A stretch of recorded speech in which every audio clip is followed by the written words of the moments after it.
Welcome to PA Centered, a podcast designed to help listeners be a part of the solution to end sexual harassment, abuse, and assault. Each episode, we will take on a topic or current event to help spark conversation and break down barriers to building communities free from sexual violence.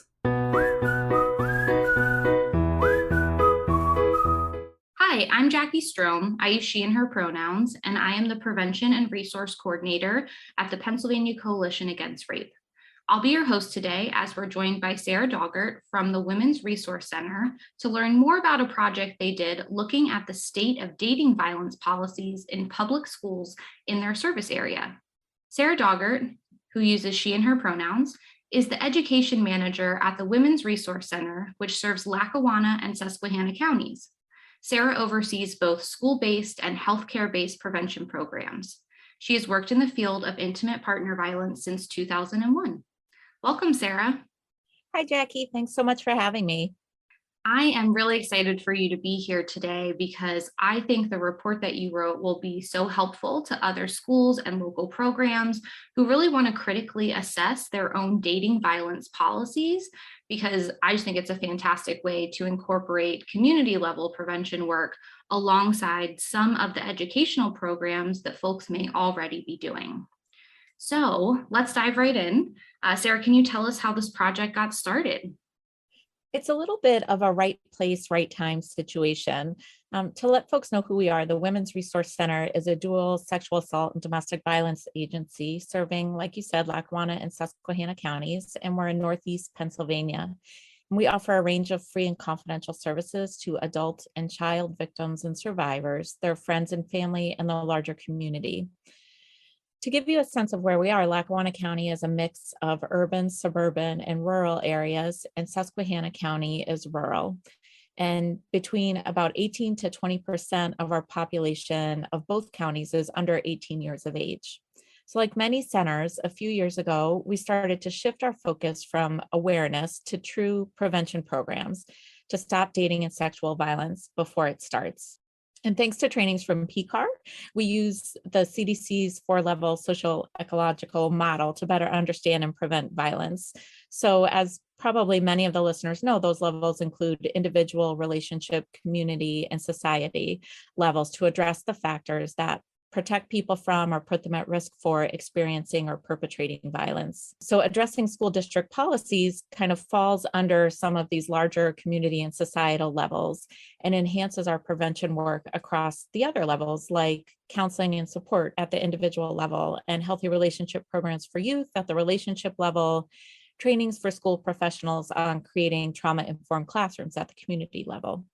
So back to the right place, right time, we had been thinking about this project for a while about looking at school dating violence policies for about a year or two. And then PCADV, the Pennsylvania Coalition Against Domestic Violence, announced a funding opportunity for prevention work.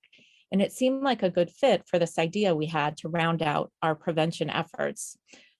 Almost all of the work on the report would take place during the pandemic, which was in a way good timing since it involved quite a bit of research and writing, which lent itself well to remote work.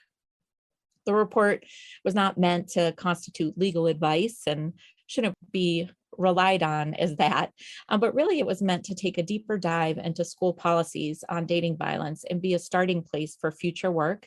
So before we could think about how or if we could work with districts on creating or evaluating their policies, we had to get a handle on the state of where things are at right now in the two counties. We have 16 public school districts across our two counties that we serve. And using online research, we looked into if they had written dating violence policies, and if so, what those policies were. We found that 13 of the 16 had written dating violence policies, and truthfully, 13 was more than we had anticipated. 11 of the districts used the same exact policy. Some of them had a short paragraph on Title IX within that as well. And then the remaining 2 districts had more in-depth policies. We knew where to start with this research because PCAR and PCADV helped direct us to some research and information. So things like the Pennsylvania Department of Education and some national organizations like Futures Without Violence and Break the Cycle. Those two resources in particular have done excellent work on school policies, and I highly recommend people check out their reports, and they have some recorded webinars as well. People in our field recognize those organizations as experts in the work, but school districts may or may not be familiar with them. I would imagine not.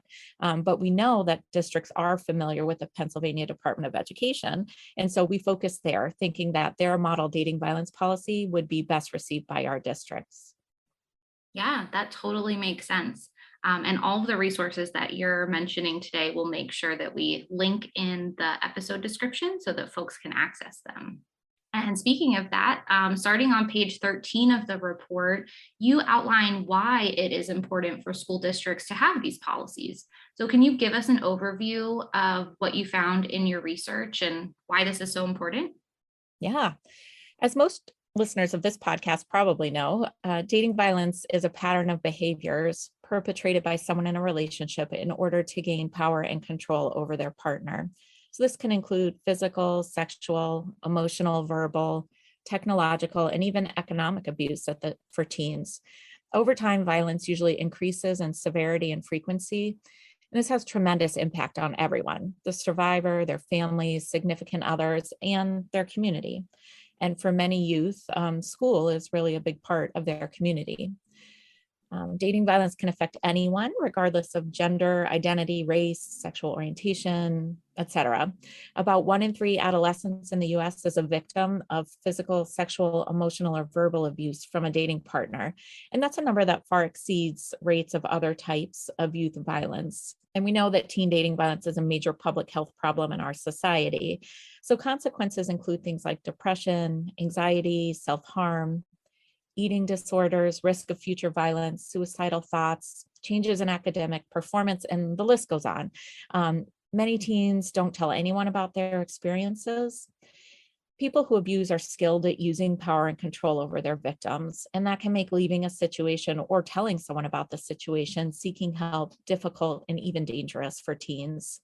So why is this the school's concern? Well, many reasons really, but to start, think about how much of their day youth spend in school buildings and on school grounds, a really big portion of it.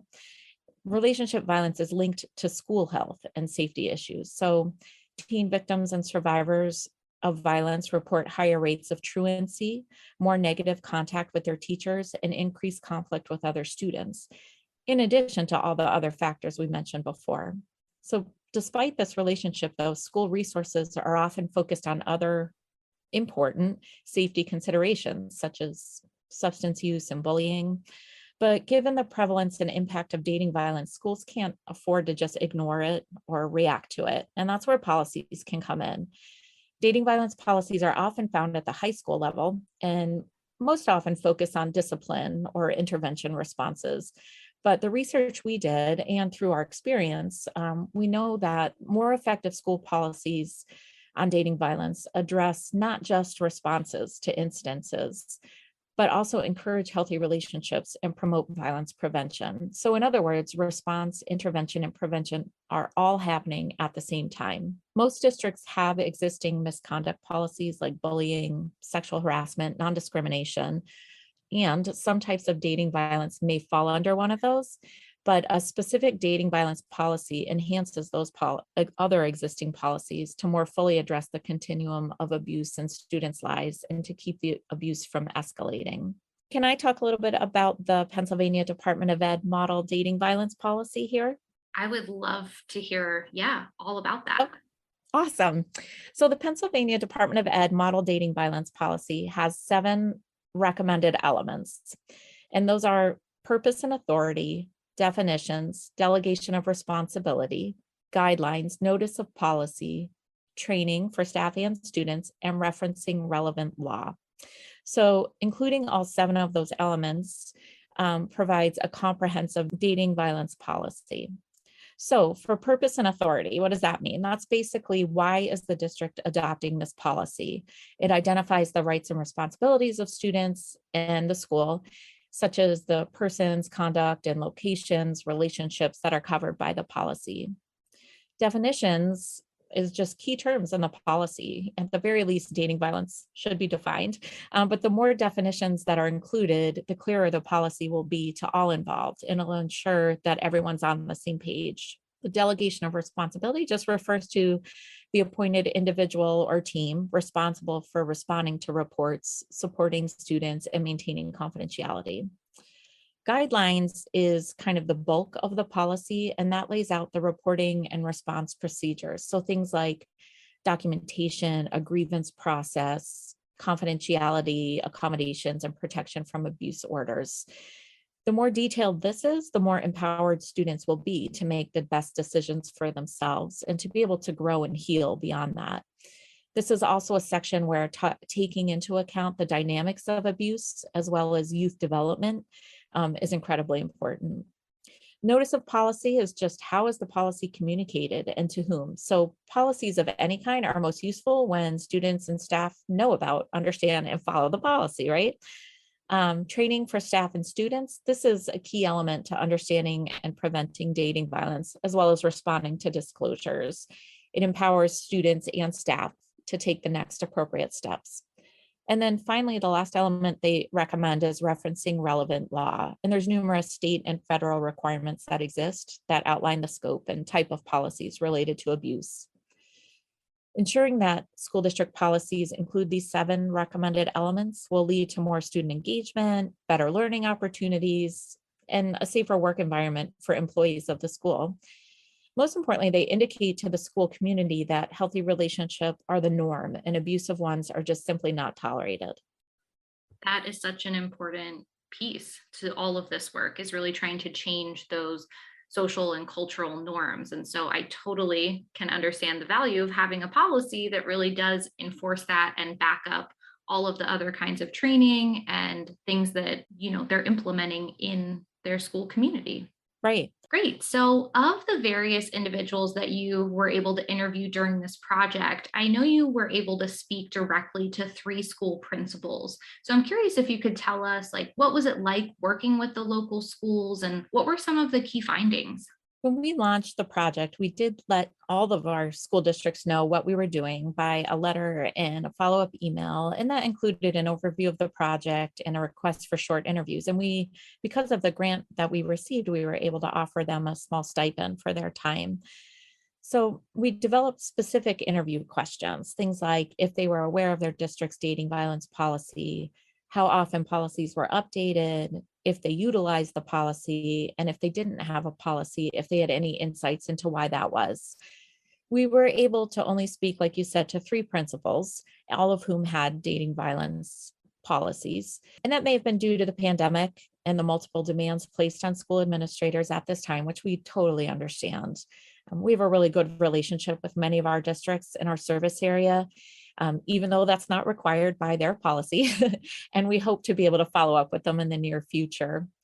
One of the things that stood out when we talked to the principals was that even though most districts that had a written dating violence policy stated that it was available in their student handbook, it actually wasn't there. And one principal pointed me to their Title IX policy when I mentioned that to him, which was in their handbook. And Title IX may apply in some instances of dating violence, but not all. And this school district, like I said, actually did have a dating violence policy. From this interaction, I thought of 2 things. The first was that I wondered if school administrators and staff ever had training on their policies. It's not enough that it's just written in the books, but did they know that they had it, and did they know how to implement it? And the second thing was that a student who's a victim or survivor may not have as much faith in a policy if a basic thing like posting it where you say you will is not followed. If the district isn't following through on that, then why would students have faith that other elements like confidentiality or parental notification accommodations would be upheld? It's a really simple way to start to establish that trust.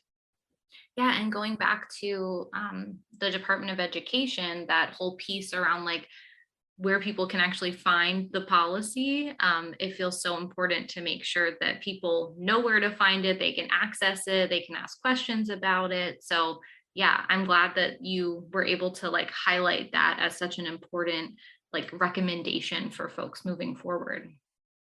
Absolutely. Students and parents have to take on a lot of work themselves when they're trying to get the help and support that they need and deserve. So, for instance, for most schools with their dating violence policy, if they had one, it wasn't found easily on their school website or, like I said, in their handbook. A colleague of mine who sits on her school board told me about a website called Board Docs where you can find all the policies in your district. And there's an enormous amount of policies for each district, looking at everything from building maintenance to terroristic threats. So it would be difficult to list them all on the website or have them all in a handbook. But at the very least, like you said, letting folks know where to find the policies would be helpful and take some of the stress off of victims and survivors who are dealing with so much as it is, especially when there's safety concerns at play. And just so folks know, in the Board of Education policies, dating violence policies are listed in a section called pupils, and they're listed as number 252. So if you ever wanted to go to find them yourself, you could try that on Board Docs. Through the interviews that we did with school principals and prevention experts at PCAR and PCADV, we heard of some common challenges for developing or implementing a dating violence policy. So some of those things were like a lack of awareness of dating violence and its impact, or a lack of prioritizing that. Competing community interests and funding needs, and the time commitment that's required by districts to really develop a comprehensive policy and to implement it and review it and evaluate it. And that sometimes there's a mentality that this doesn't happen here. It's enough for us to just check off that we have this policy because we're probably not going to use it. But we do know that this happens everywhere. Right. There are challenges for sure to developing comprehensive policies, but that shouldn't stop districts from developing or enhancing the one that they have. Yeah, and it's great that there's already a model policy, and your report, makes it easier for folks to understand what they need to include. So, kind of building off of some of the things that you already spoke about, could you share some of the lessons learned that you all discovered throughout this process? We talked before briefly about the 7 key elements of a model policy. And for the districts that we looked at, they did mention all 7 elements in their existing policy. But what was missing was a level of detail, especially concerning training for students and staff, as well as the guidelines. And by a level of detail, I mean explicitly addressing issues that might deter someone from reporting. So explicitly addressing things like confidentiality or notifying parents and guardians, or things that might address safety like PFAs, protection from abuse orders, confidentiality, and also giving some detail to things that might empower students, help them make the decisions that are best for their safety and well-being, like survivor-led accommodations. The training for students and staff comes in here too with a level of detail because students may not always disclose to the appointed person in the policy. They're more likely to disclose to someone that they know and trust.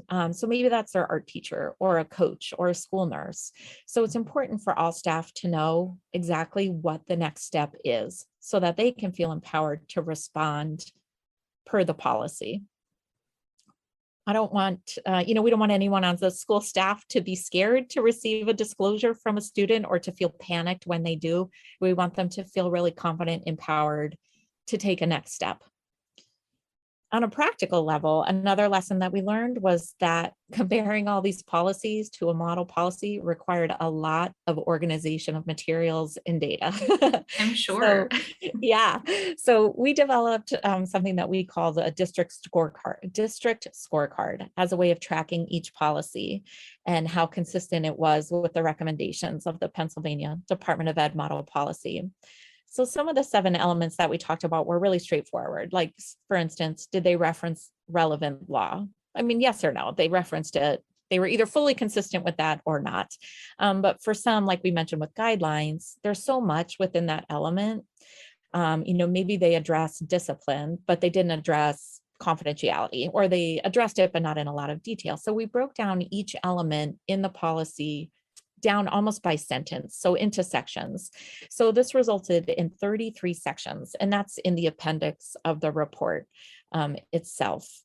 So with that district scorecard, we used a rating scale from 0 to 3, with 0 meaning they weren't they were not yet consistent, and 3 being they were fully consistent. And we based that scale off of a PCAR tool that was used in the workplace sexual harassment training that they do. And we based that off a rating scale they use to look at policies. Across our 2 counties, for the 13 school districts that had policies, the average rating that we came up with at the end was 1.09 out of 3, which is partially consistent with the Pennsylvania Department of Ed model policy recommendations. And when we looked at all 16 school districts, including the 3 without policies, the average score was 0.89, which is not yet consistent. So while there's some promising data there, there's a lot of work that could be done. Sure. We also used a standard point scale of 100% because most school districts are familiar with 100% being a perfect score. Most of us are. So each section of the recommended policy was worth up to 3 points, which using the scale we mentioned before. And since there were 33 sections, when we broke it down, that gave us 99 possible points. And then we tacked on an additional 1 point for districts who had a policy. So that gave us 100.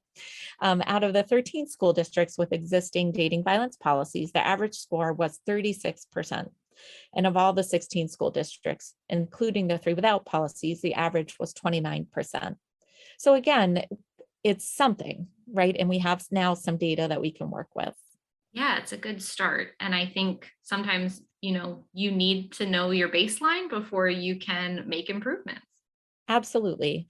And when we shared this data with schools in the report itself, we just talk generally about where all of the districts fall as a whole, and then we break it up by county, but we don't name any particular school or school district and how they sort of rated or scored on this.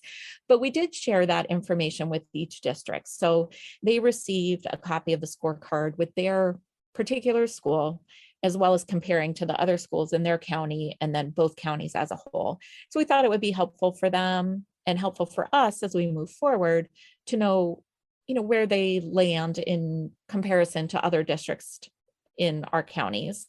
But we didn't want to sort of put that information out there for everyone because we know districts, we hope districts are doing their best around this, and we want to support them in that. We're not looking to call anybody out on what they could be doing better or should be doing better in our eyes, but just want to say, here's where we're at. Yeah. And here's where we can go.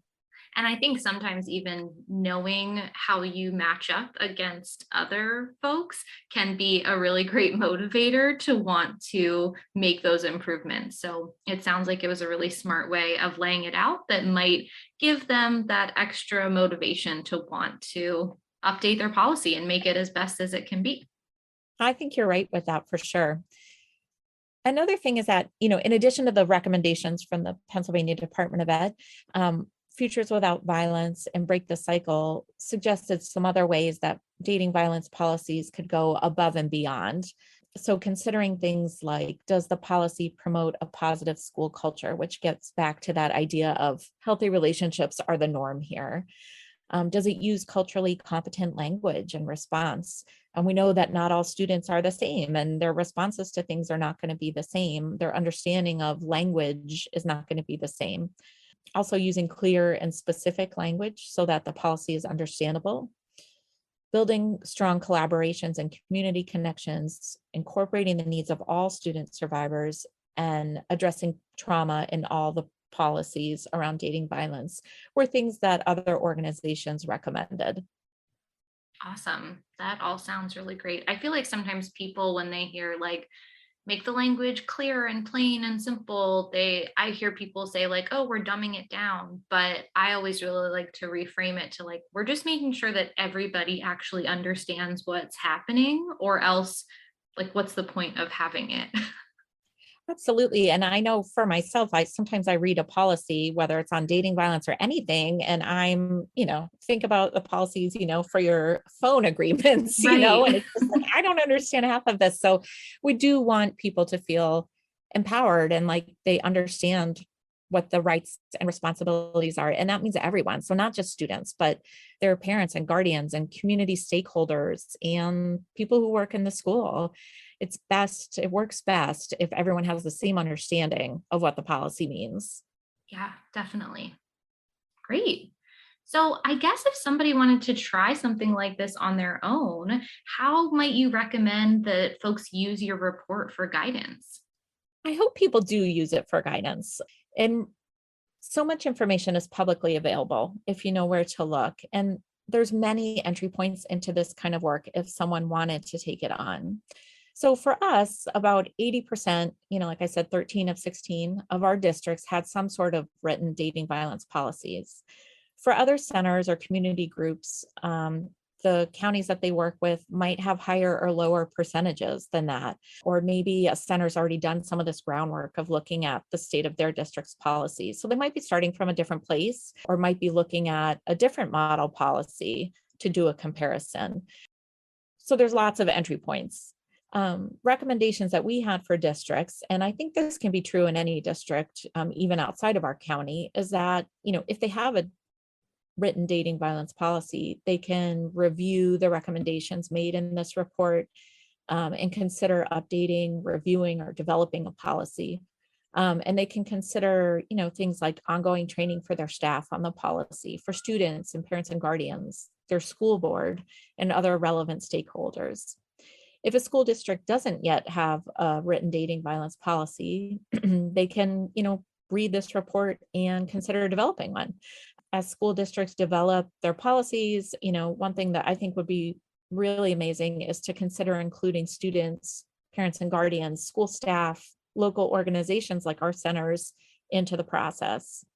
I would love for districts to think of all of those folks, including us who work at our centers, as resources and as people who have a stake in their dating violence policies. Absolutely. Policies can be so much more impactful when you're actually involving the people that it's going to impact, right? And getting to hear from students and parents about, hey, if this would happen, this is really what I would like to see or hope that it would play out this way. So that's a fantastic recommendation and really best practice in all of the prevention work that we do.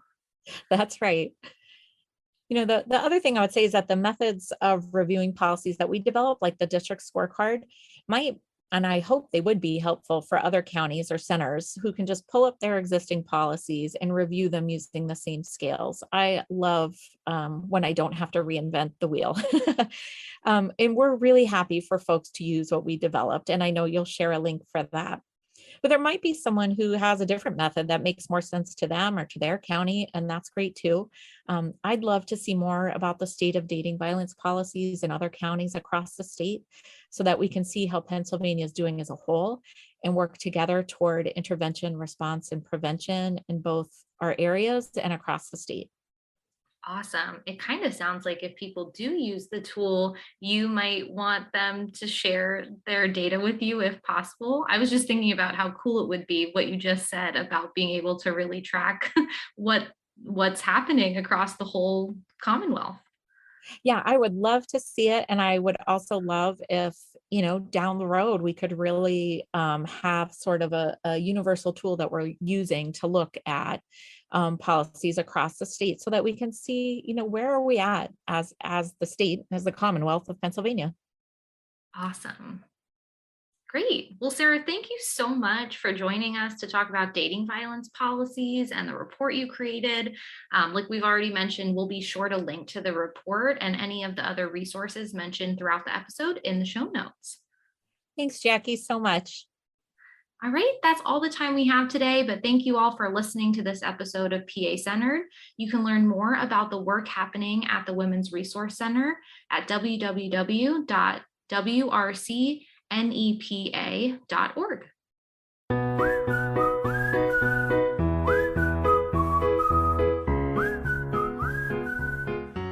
If you or a loved one needs help, a local sexual assault center is available 24/7. Call 1-888-772-7227 for more information or find your local center online at pcar.org. Together, we can end sexual violence. Any views or opinions expressed on PA Centered by staff or their guests are solely their own and do not necessarily reflect the opinions of PCAR or PCAR's funders.